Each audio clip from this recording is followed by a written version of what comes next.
was losing until yesterday. They come off with the win, 80-67, against the Sacramento 49ers, and hugely in part of Reggie Bush and his 94 total yards, 1 touchdown. Now to move over with a team that did not actually join us in the draft. He was out of town, but that showed to be a non-issue for Big Chief. They win 123 over the Kingston Mobsters, 114. And the Kingston Mobsters are the very first champions of the Kingston Football Fantasy League. And they're a big team and a really threatening team to go against.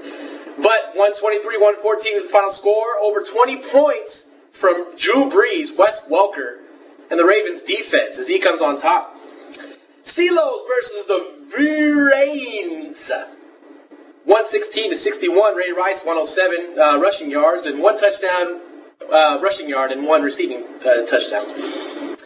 NWO against the Nip Slip. NWO are the champions of the last season. I want to make a correction. The first season was won by Peter Frank, P-Funk All-Stars, I believe. I have to check my resources and check my stuff, but this is what we're all about. But anyways, NWO went against the Nip Slips. They were unsuccessful, 132-88, Nip Slips' favor. Tom Brady had 34 points, and I think that's a week high. And then finally we have the